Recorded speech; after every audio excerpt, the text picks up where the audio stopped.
People say blood is thicker than water, but Jordan learned early that without love, blood is just a chain, tightening every time you try to breathe. He was 7 when Robert adopted him. By then, Jordan had already lived in 4 different foster homes. He didn't smile much, didn't speak unless spoken to, and he certainly didn't believe in words like forever. But Robert wasn't like the other adults. He didn't ask Jordan to perform, or behave, or smile.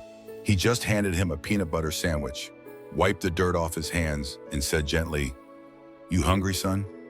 Robert was a quiet man, a school janitor who lived in a modest house on the edge of town. He didn't have much, but what he gave was real. At night, he read Jordan stories, even when the boy pretended not to care. He packed lunches with little notes, even when they got tossed. Slowly, Jordan began to trust. Not fully, not yet, but enough to hang up a drawing on the wall and call the place home. It wasn't just being adopted that made Jordan feel like an outsider. He was different in other ways too. He liked sewing more than sports, ballet more than baseball. By 16, he had figured out the word that described the flutter in his chest around certain boys: gay. The day he came out to Robert, his hands shook, but Robert didn't flinch. He just placed a hand on Jordan's back and said, "You don't have to be like anyone else. You just have to be you." But not everyone in the family shared that grace. Every Thanksgiving, every family barbecue, Jordan sat quietly while Uncle Steve cracked jokes about soft boys, and Aunt Rhonda introduced him as Robert's special project. Even when Jordan won awards at school, they'd shrug it off.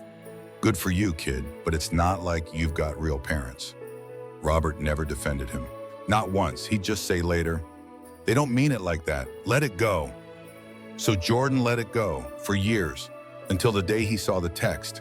He was helping Robert set up online access to his bank account. Robert wasn't tech savvy, so Jordan was walking him through the process over coffee. They were laughing at a joke about password strength when a message popped up on the screen. "Let me know when you get the 850. It was from Rhonda. Jordan froze. "What is this?" he asked, trying to keep his voice calm. Robert blinked, flushed, then mumbled, "It's nothing, just for car insurance. Steve's been struggling." That was the first crack. Have you ever found out something that changed the way you saw your family?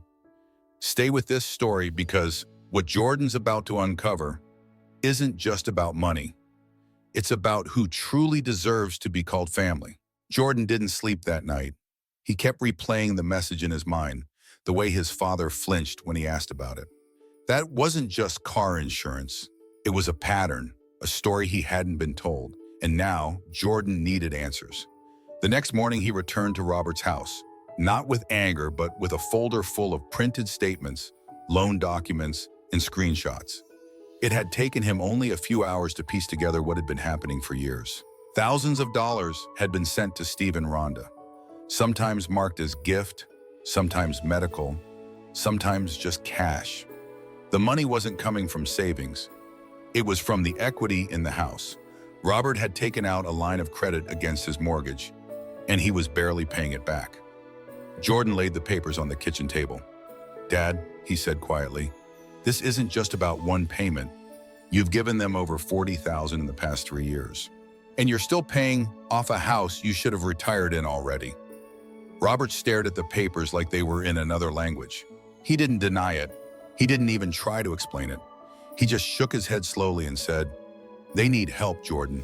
Steve's my little brother. He didn't get the same chances I did." Jordan's voice cracked. "But you're not living, Dad. You're surviving, so they can keep draining you dry. They don't call you unless they want something. They don't check on you. They weren't there when you were in the hospital last year." Robert looked away. "They have their hands full. Their daughters, troubled." Jordan nearly laughed. "Troubled? She's been arrested 3 times. And you're funding that mess while telling me you can't afford your medication?" That hit a nerve. Robert pushed his chair back, his voice rising for the first time. "It's my money. I don't need permission to help my own brother." Jordan stood, stunned.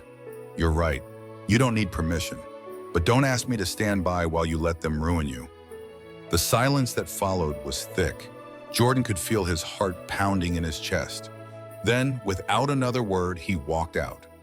Later that afternoon, Jordan did something he hadn't done in years. He called Rhonda. She hadn't spoken to him since he came out, claiming his lifestyle made family gatherings uncomfortable. But today, she picked up. "Hello?" Her voice was clipped. "Rhonda, this is Jordan," he said, calm but firm. "You and Steve need to stop asking Dad for money. He's on a pension. He's barely staying afloat. You're using him." There was a pause, then Rhonda snapped. "Excuse me? We've never asked for anything. Your father offers, and you have no right to accuse us of anything. You've taken over $40,000 from him. We didn't force him. Maybe you should ask yourself why he'd rather give money to us than talk to you." Jordan's jaw clenched. "Because I'm the only one who tells him the truth." Rhonda hung up.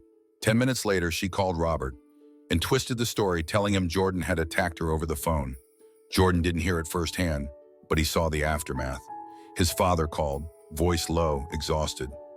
"You had no right, Jordan. You stirred up trouble for nothing. Now she's upset. You need to apologize." "Apologize?" Jordan said in disbelief. "For protecting you? For trying to stop you from going broke?" "You don't understand," Robert said. "Steve has back problems. He's in pain. He takes stuff for it." Jordan cut him off. "He's using meth, Dad. That's not pain management. That's addiction. And you're paying for it." Another silence, this one longer. Then came the worst part. "I just don't want it to fight anymore," Robert said softly. "Please let it go." Jordan felt something inside him collapse. He had come to protect his father, the man who raised him, the only person who had ever given him a real home. But in that moment, Jordan realized something. His father would rather keep the peace with the people who drained him than fight for the son who loved him. Jordan didn't speak to his father for 3 weeks. He couldn't. Not after being told to apologize for trying to save the man who once read him bedtime stories and carried him to bed when he faked sleep on the couch. Every text from Robert went unread, every missed call unanswered. Not out of spite, but grief. Because sometimes grief isn't about someone dying, it's about someone choosing not to stand beside you when it mattered. Jordan had always known he wasn't blood. He had made peace with that. But being chosen, once, didn't mean you'd be defended. And for all the years he thought he'd earned his place, he realized now he had never really stopped fighting to prove he belonged. One evening, Jordan got a call from a number he didn't recognize. He almost let it go to voicemail, but something told him to answer. It was from the bank. "Hi, is this Jordan Hartley? We need your confirmation regarding the co-signed refinance paperwork from last December."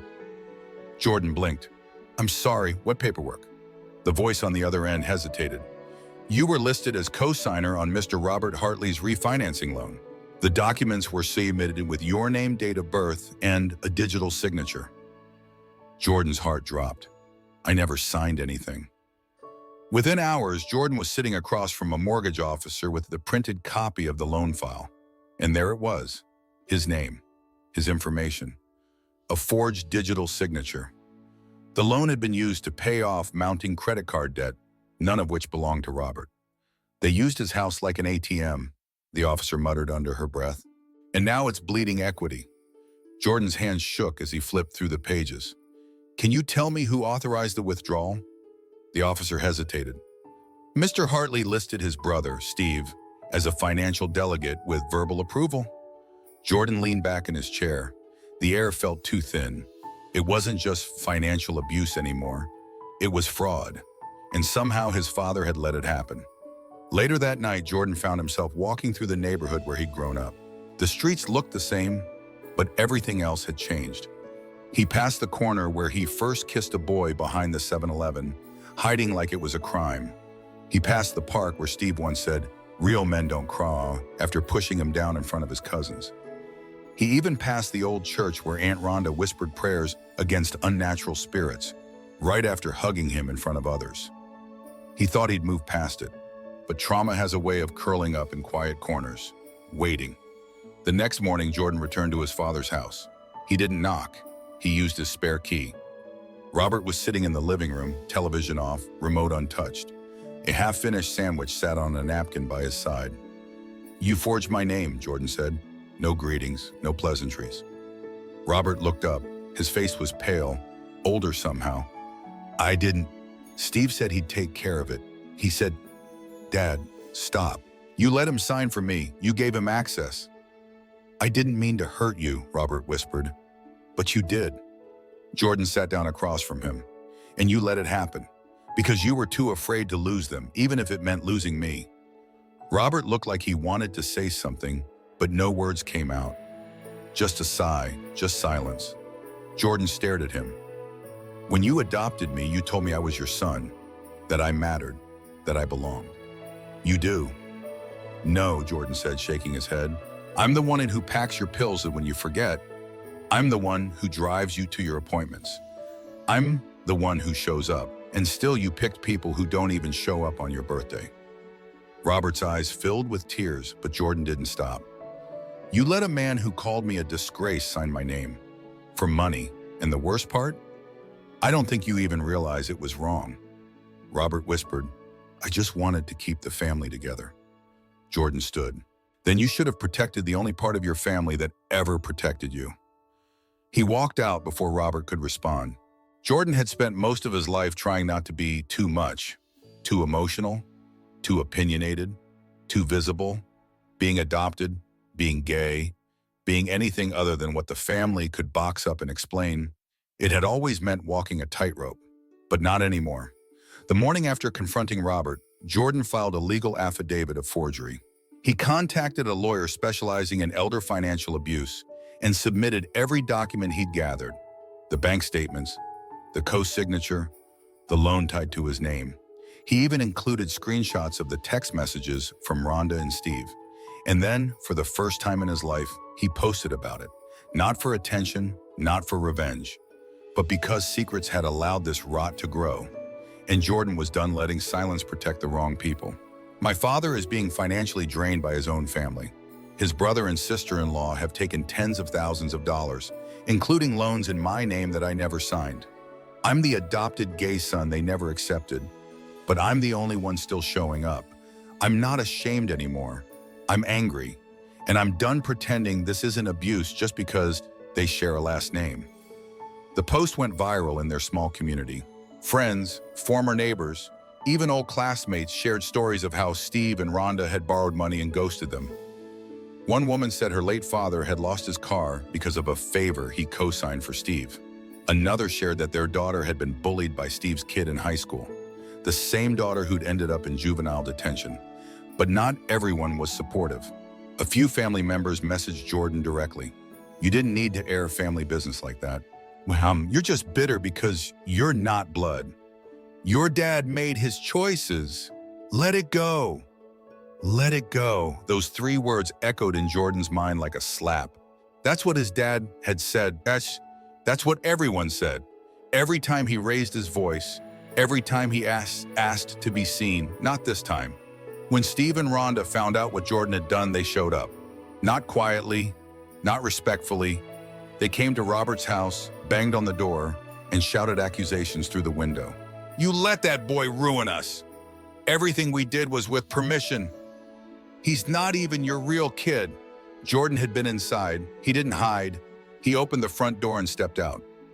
No, he said calmly. I'm not your real kid, and thank God for that. Steve sneered. You think you can take us down with your little sob story? I don't need a story, Jordan said.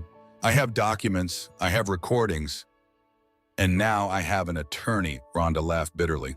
You think people care about your feelings because you're gay and dramatic? Jordan stepped closer, eyes steady. No, I think people care because what you've done is illegal and disgusting. And it's over. For a moment, it looked like Steve might throw a punch, but Robert appeared in the doorway behind Jordan. His face was pale, uncertain. He looked at his brother, the man he had protected for decades, and then at Jordan. Something shifted. Maybe it was age, maybe it was shame. Maybe it was the quiet realization that this time, he'd gone too far. Steve, Robert said, don't come back here. Steve blinked. What? Robert swallowed hard. Don't come back. I mean it. You're choosing him? Rhonda spat. Robert didn't hesitate. Yes, I am. Steve cursed under his breath and stormed off. Rhonda followed, still yelling as they disappeared down the street. The silence left behind felt louder than anything. Jordan turned to his father. You didn't have to do that. Robert looked tired, not broken, but honest. Yes, I did. I just should have done it a long time ago. They didn't hug. Not yet. There were still too many words that hadn't been said, too many cracks to fill. But they stood side by side in the doorway, the air cool, the sky just beginning to turn gold with the setting sun. The following weeks were quiet. No police, no lawsuits, no apologies. Steve and Rhonda disappeared from their lives, but not without leaving scars behind, especially on Robert. He moved through the house like someone waking up from a long sleep, startled by the mess around him. There were days when he didn't speak much, didn't eat much, didn't know how to say what he was feeling. But Jordan didn't press. He just showed up, with groceries, with silence, with space. One day, Jordan brought over a small potted plant and placed it by the kitchen window. "What's this for?" Robert asked. Jordan smiled. "Something that stays alive, even if you forget about it." Robert didn't respond, but the next morning it was watered. They never said, "I'm sorry," the way families do in movies. There was no teary embrace. But one evening, as Jordan was refilling his father's pill organizer, Robert sat down beside him and placed a folded piece of paper on the table. It was a will. "I updated it," Robert said. "The house will be yours, whatever's left. I should have done this sooner. I should have seen what you were carrying." Jordan stared at it for a long moment. "I didn't want your house." "I know," Robert said quietly, "but you protected it anyway." They sat in silence. The television murmured in the background, some old Western with a scratchy soundtrack. And for the first time in months, maybe years, Jordan felt something settle in his chest. Not joy, not closure, but belonging. The next week, Jordan returned with a photo frame, a picture from when he was 10, wearing a Halloween costume that Robert had sewn for him after finding out Jordan wanted to be a prince instead of a superhero. Robert looked at the photo, then at Jordan. "I remember that day. You kept asking if it was okay. You kept saying it was." They put the photo up on the wall, right next to the family pictures that had never included him before. It wasn't perfect. The past still existed. But now, so did a future. Months later, Robert started joining Jordan for Sunday lunches at a small cafe run by queer youth in their town. He even donated to their art program. When asked why, Robert simply replied, "Because someone once gave a boy a home, and that boy never gave up on me." And when Jordan was invited to speak at a community forum about financial abuse and chosen family, Robert sat in the front row, wearing a small rainbow pin Jordan had left on his dresser. When asked how he'd survived everything, Jordan didn't hesitate. "I didn't survive because I was strong. I survived because I stopped being silent." Have you ever stayed silent to protect someone you love, even when it hurt you? This isn't just Jordan's story. It's the story of anyone who's ever fought to be seen, who stood alone in the storm, and still chose love over bitterness. If you've ever been made to feel like an outsider in your own family, know this: you are not invisible. And sometimes the son they never claimed becomes the one they never forget. Share your story. Someone out there needs to hear it. Subscribe for more true stories of truth, courage, in the families we fight to build.